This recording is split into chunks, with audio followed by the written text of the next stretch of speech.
স্বাগতম জানাচ্ছি নিউজ বাংলা 20-র আজকের সংবাদে। তো চলুন বেশি দিন না করে সংবাদটি শুরু করা যাক। পৃথিবী কি তাহলে শেষ পর্যন্ত তৃতীয় বিশ্বযুদ্ধের দিকে এগোচ্ছে? হরমুজ প্রণালীকে নিয়ে ডোনাল্ড ট্রাম্প বিগত 2 সপ্তাহ ধরে যন্ত্রণার মধ্যে ছিলেন। ধারাবাহিকভাবে ইউরোপীয় রাষ্ট্র, কানাডা, জাপান, এমনকি চীনকে পর্যন্ত অনুরোধ করেছিলেন আমেরিকা যুক্তরাষ্ট্রকে সাহায্য করতে ইরানের হাত থেকে হরমুজ প্রণালীকে মুক্ত করবার জন্য। যদিও প্রথম দিকে আমরা দেখেছি ইউরোপীয় রাষ্ট্র, কানাডা কিংবা জাপান তারা দূরত্ব বজায় রেখেছিল। এই মুহূর্তে ডোনাল্ড ট্রাম্পের চাপে এবং তাদের রাষ্ট্রিক সুবিধার কথা মাথায় রেখে ইউরোপীয় রাষ্ট্র, কানাডা, জাপান তাদের অবস্থান সম্পূর্ণ বদলে এই মুহূর্তে হরমুজ প্রণালীকে মুক্ত করবার দাবি নিয়ে ডোনাল্ড ট্রাম্পের পাশে দাঁড়িয়েছে। আর এর ফলে রাশিয়া এবং চীন তাদের স্বার্থ রক্ষার্থে যদি ইরানের পাশে দাঁড়ায়, স্পষ্টত পৃথিবী দুটি বিভাগে বিভক্ত হতে চলেছে। অর্থাৎ যদি সত্যি সত্যি ইউরোপীয় রাষ্ট্রগুলো, কানাডা এবং জাপান আমেরিকা যুক্তরাষ্ট্রের হয়ে ইরানের বিরুদ্ধে যুদ্ধে ঝাঁপায়, আর ইরান যেহেতু চীনের জন্য শেষ গুরুত্বপূর্ণ দেশ তার বিশ্ব বাণিজ্য বাঁচানোর ক্ষেত্রে, অতএব চীন এবং রাশিয়া তারাও বিশ্বের বাজারে নিজেদের আধিপত্য বজায় রাখার ক্ষেত্রে ইরানের সঙ্গ নিয়ে যদি যুদ্ধে অংশগ্রহণ করে ইরানকে বাঁচিয়ে রাখার তাগিদে, তাহলেই তৃতীয় বিশ্বযুদ্ধ শুরু হবে। আর সেই সময় মনে হয় আর খুব বেশি দূরে নয়।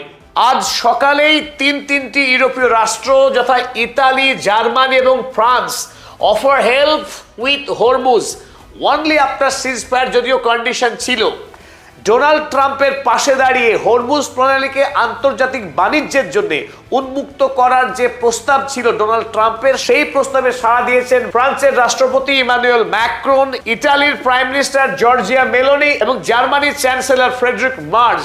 তারা জানিয়েছেন হরমুজ প্রণালী তাদের প্রায়োরিটি, কারণ সারা পৃথিবীর সম্ভাব্য জ্বালানি সংকট এবং জ্বালানির দাম বৃদ্ধির হাত থেকে বাঁচাতে গেলে হরমুজ প্রণালীকে ইরানের হাত থেকে মুক্ত করবার দরকার। কিন্তু তারা একটা ছোট্ট শর্ত চাপিয়েছে, যতক্ষণ না পর্যন্ত আমেরিকা এবং ইসরায়েল ইরানের সঙ্গে চলমান যুদ্ধের তারা সিজফায়ার করছে, অর্থাৎ যুদ্ধ বিরতি চুক্তি সম্পাদন না করছে, ততক্ষণ তারা হরমুজ প্রণালীতে যুদ্ধ জাহাজ পাঠাবে না, ইরানকে তারা বাধ্য করবে না হরমুজ প্রণালী মুক্ত করবার জন্যে। কিন্তু অপরদিকে আমরা দেখলাম কানাডা, জাপান যারা স্পষ্টত ডোনাল্ড ট্রাম্পের প্রস্তাবে সরাসরি না বলেছিল, সেই কানাডার প্রাইম মিনিস্টার মার্ক কার্নি, যিনি ডোনাল্ড ট্রাম্পকে আগ্রাসী সাম্রাজ্যবাদী বলে গালাগাল করছিলেন যখন কানাডাকে আমেরিকা যুক্তরাষ্ট্রের 51তম রাজ্য বানানোর দাবি জানিয়েছিল ডোনাল্ড ট্রাম্প, সেই মার্ক কার্নি এখন ডোনাল্ড ট্রাম্পের পাশে দাঁড়িয়ে হরমুজ প্রণালী পরিষ্কার করার কথা বলছেন। ওদিকে জাপানের প্রাইম মিনিস্টার তিনিও এই মুহূর্তে মার্কিন যুক্তরাষ্ট্র সফর করছেন, ডোনাল্ড ট্রাম্পের পাশে বসে ডোনাল্ড ট্রাম্পের চাপে সায় দিয়ে একসঙ্গে কানাডা, জাপান এবং ইউরোপীয় রাষ্ট্রগুলো একসঙ্গে জয়েন্ট স্টেটমেন্টে তারা জানিয়েছে আমেরিকার সঙ্গে তারা অবিলম্বে হরমুজ প্রণালী মুক্ত করতে তারা যুদ্ধ নামতে প্রস্তুত। এই স্টেটমেন্ট থেকেই কিন্তু একটি ইঙ্গিত স্পষ্ট হচ্ছে, পৃথিবীর তৃতীয় বিশ্বযুদ্ধ থেকে খুব বেশি দূরে নেই। কারণ ইরান তারা দাবি জানিয়েছে তাদের শক্তি থাকা পর্যন্ত তারা লড়াই করে যাবে, হরমুজ প্রণালীকে ততদিন তারা আমেরিকা এবং ইউরোপের জন্য খুলবে না যতদিন তাদের শক্তি আছে, যতদিন তাদের আর্সেনালে মিসাইল এবং ড্রোনের সম্ভার আছে, যতদিন তাদের সিদ্ধারা থাকবে, তারা আমেরিকা, ইসরায়েল এবং ইউরোপের কাছে মাথা নত করবে না। আর এখানেই স্পষ্ট সম্ভাবনা ইরান ছেড়ে কথা বলবে না, যুদ্ধ চলবে।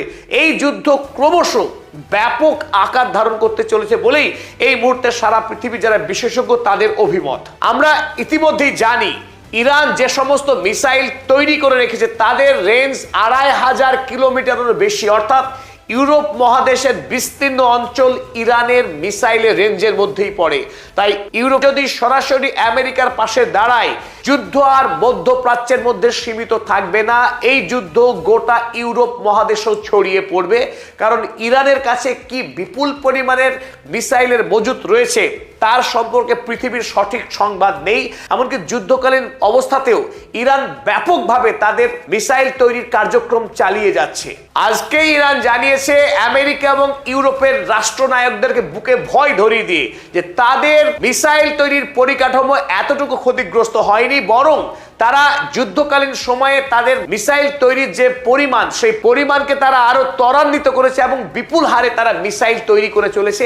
আমেরিকার সঙ্গে লড়াইয়ের জন্য তারা আরো ব্যাপক প্রস্তুতি নিচ্ছে।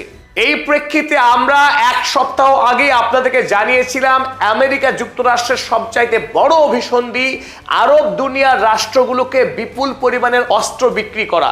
কারণ ডোনাল্ড ট্রাম্প আমেরিকার জনগণের রাষ্ট্রপতি নন, তিনি রাষ্ট্রপতি RTX, লকহিড মার্টিন, বোয়িং, গ্রুমম্যান ইত্যাদি কোম্পানির। এই কোম্পানিগুলির সঙ্গে ডোনাল্ড ট্রাম্প চুক্তিবদ্ধ হয়েছেন যাতে করে আরব রাষ্ট্রগুলো বিপুল পরিমাণে টাকা খরচ করে এই সমস্ত মার্কিনী অস্ত্র প্রস্তুতকারক কোম্পানিগুলির কাছ থেকে অস্ত্র কিনে ইরানের বিরুদ্ধে লড়াই করে, আর তাতেই আমেরিকার ফায়দা। অন্যদিকে ইরানের যে বিপুল তেল সম্পদ এবং প্রাকৃতিক গ্যাস সম্পদ, সেই তেল এবং গ্যাসগুলোকে যাতে মার্কিন এবং ইউরোপীয় কোম্পানিগুলো শোষণ করতে পারে তার জন্যই আয়াতুল্লাহ আলী খামেনেইকে খুন করার বিভৎস সিদ্ধান্ত নিয়েছিল ইসরায়েল এবং আমেরিকা যুক্তরাষ্ট্র। আর তাদের ষড়যন্ত্র আজ সফল হয়েছে, তার খবর বাজারে এই মুহূর্তে 6 লাখ। আপনারা ছবিতে দেখছেন দুবাইয়ের শাসক মোহাম্মদ বিন রশিদ আল মাকতুম, যাকে বর্তমান পৃথিবীর অনেকেই শয়তান আল মাকতুম বলে চেনে। এই মাকতুমের আরব আমিরাত, কুয়েত এবং জর্ডন, এই মধ্যপ্রাচ্যের এই 3 রাষ্ট্র ইতিমধ্যেই আমেরিকা যুক্তরাষ্ট্রের এই সামরিক কোম্পানিগুলির কাছ থেকে $23 বিলিয়ন মার্কিন অস্ত্র কেনার চুক্তি সম্পন্ন করেছে। একটি খবর গত পরশুদিন লিক হয়েছিল যে মধ্যপ্রাচ্যের 3টি রাষ্ট্র ভ্যাম্পায়ার রাষ্ট্রপতি ডোনাল্ড ট্রাম্পকে চাপ দিচ্ছে যে ইরানের সামরিক শক্তিকে নির্মূল করতে হবে যে কোনো মূল্যে, না হলে আরব রাষ্ট্রগুলো স্বাধীনভাবে বাঁচতে পারবে না। আজকের দিনে দাঁড়িয়ে একথা স্পষ্ট। কোন সেই 3 রাষ্ট্র যারা ডোনাল্ড ট্রাম্পের কাছে দাবি জানিয়েছিল ইরানের সম্পূর্ণ সামরিক ক্ষমতাকে নিউট্রালাইজ করার জন্য? আজ যে ফাঁদ পেতেছিল ডোনাল্ড ট্রাম্প যে ইরানকে হামলা করবার পর ইরান গোটা রিজিয়ন জুড়ে যুদ্ধ চালাবে, তার সমস্ত খবর ছিল। আর এই সুযোগেই ডোনাল্ড ট্রাম্প চেয়েছিলেন আরব রাষ্ট্রগুলোর কাছে প্রচুর পরিমাণে খনিজ তেল এবং গ্যাস বিক্রি করে যে টাকা রয়েছে সেই টাকাগুলোকে লুটে নেওয়া, বিপুল পরিমাণে অস্ত্র বিক্রি করে গোটা মধ্যপ্রাচ্যকে অশান্ত করে দিয়ে ইসরায়েলকে সর্বশ্রেষ্ঠ শক্তি বানিয়ে তার আধিপত্য কায়েম করা। আর সেই ফাঁদেই পা দিল মধ্যপ্রাচ্যের এই 3 রাষ্ট্র আরব আমিরাত, কুয়েত এবং জর্ডন। তারা অস্ত্র কেনার চুক্তি সম্পন্ন করলো। আজকের দিনে একটা অত্যন্ত গুরুত্বপূর্ণ খবর। তবে এই খবরে ইরান বিন্দুমাত্র বিচলিত নয়। আমেরিকার কাছ থেকে অস্ত্র কিনে এনে ইরানের সঙ্গে লড়াই করে খুব একটা সুবিধা হবে না। খোদ মার্কিন যুক্তরাষ্ট্র ইরানের সঙ্গে এটে উঠতে পারছে না যে যুদ্ধে, সেই যুদ্ধে 2 পয়সার অস্ত্র কিনে এনে ইরানের সঙ্গে লড়াই করবার যে ভাবনা এই মুহূর্তে শয়তান আল মাকতুমরা ভাবছেন, সেটা খুব একটা সুবিধা হবে না। অপর গুরুত্বপূর্ণ আপডেট, ফেসবুকে ইতিমধ্যে ভাইরাল ইসরায়েলের গণহত্যাকারী প্রধানমন্ত্রী বেঞ্জামিন নেতানিয়াহু মৃত এবং তার জায়গায় ইয়ারিভ লেভিন তিনি নাকি প্রধানমন্ত্রী হয়েছে। এটা সম্পূর্ণ ভুয়ো খবর, মিথ্যা খবর। গতকাল রাতে বেঞ্জামিন নেতানিয়াহু বক্তব্য দিয়েছেন, যে বক্তব্যের সত্যে তিনি দাবি করেছেন এই যুদ্ধে ইসরায়েল বিজয়ী হয়েছে এবং ইরানকে ধুলোয় মিশিয়ে দিয়েছে। এবং তার যেটা সংকল্প যে হরমুজ প্রণালী যদি ইরান বন্ধই করে কোনো অসুবিধে নেই, তিনি আহ্বান করেছেন সমস্ত মধ্যপ্রাচ্যের আরব রাষ্ট্রগুলোকে। এক মজার প্রস্তাব দিয়েছেন তিনি, কি সেটা? যে বাসনা আমেরিকা যুক্তরাষ্ট্রের, যে বাসনা ইসরায়েলের, মধ্যপ্রাচ্যের খনিজ তেল এবং প্রাকৃতিক গ্যাসকে লুণ্ঠন করবার দীর্ঘলালিত বাসনাকে সত্য করবার এক অভূতপূর্ব প্রস্তাব দিয়েছেন এই পিশাচ বেঞ্জামিন নেতানিয়াহু। তিনি কি বলেছেন? সৌদি আরব থেকে সোজা পাইপলাইন বসিয়ে গ্যাস এবং খনিজ তেল নিয়ে আসতে হবে এই হাইফাতে। ইরাক থেকে, সিরিয়া থেকে, কুয়েত থেকে, কাতার থেকে, অর্থাৎ মধ্যপ্রাচ্যের প্রত্যেকটি দেশ থেকে পাইপলাইন করে গ্যাস এবং খনিজ তেল এনে সোজা এই হাইফা বন্দর থেকে ভূমধ্য সাগর হয়ে সারা পৃথিবীর বাজারে বিক্রি করতে হবে। ফলে ইরানের নিয়ন্ত্রণে থাকা হরমুজ প্রণালী ব্যবহার করবার কোনো দরকার নেই, এমনকি হুথির নিয়ন্ত্রণে থাকা এই রেড সি লোহিত সাগর ব্যবহার করবার ঝুঁকিও থাকবে না। ফলে পৃথিবী নিরাপদ হবে, পৃথিবী স্বাধীন হয়ে যাবে, পৃথিবীতে আর কোনোদিন জ্বালানির সংকট হবে না। একই অসাধারণ প্রস্তাব দিচ্ছেন বেঞ্জামিন নেতানিয়াহু। সারা পৃথিবীকে এনার্জির শকের হাত থেকে বাঁচাবে, ইউরোপ আমেরিকা বিপদ থেকে মুক্ত হবে। তাই তার কাছে একটা অসাধারণ প্ল্যান আছে বেঞ্জামিন নেতানিয়াহুরা। সেই প্ল্যান গত রাতে তিনি ফলাও করে বলেছেন। আরব দেশের রাজা বাদশাদেরকে তিনি আহ্বান করেছেন, দরাজ হস্তে তিনি প্রস্তাব দিয়েছেন, আসুন পাইপলাইন করে আমার দেশের হাইফা বন্দরকে যুক্ত করুন এবং সারা পৃথিবীতে আপনার ইচ্ছে মতো তেল বিক্রি করুন, পৃথিবী উপকৃত হন আর আপনাদের রাজকোষ ডলারে ভর্তি হোক। অসাধারণ পরিকল্পনা তার, সেই পরিকল্পনা কাল দিয়েছেন। আর এখান থেকে স্পষ্ট এই ভ্যাম্পায়ার মানবতার শত্রু বেঞ্জামিন নেতানিয়াহু এবং রাক্ষসী রাষ্ট্রপতি ডোনাল্ড ট্রাম্প, তারা মধ্যপ্রাচ্যের খনিজ তেল এবং গ্যাসের লালসায় তারা এই আগ্রাসী যুদ্ধ চালাচ্ছে, যে যুদ্ধের কোনো প্রয়োজন ছিল না এই বর্তমান পৃথিবীতে। ইরানকে আক্রমণ করার এবং ইরানের সর্বোচ্চ নেতা সহ একাধিক নেতাকে গ্যাংস্টার স্টেট আমেরিকা যুক্তরাষ্ট্র এবং ইসরায়েল যেভাবে খুন করলো, মানবতার ইতিহাসে নজিরবিহীন। তার একমাত্র লক্ষ্য লুণ্ঠন, চুরি এবং ডাকাতি। সেই ডাকাতি করার প্রস্তাব অফিসিয়ালি গতকাল এই খুনি বেঞ্জামিন নেতানিয়াহু প্রকাশ করলেন।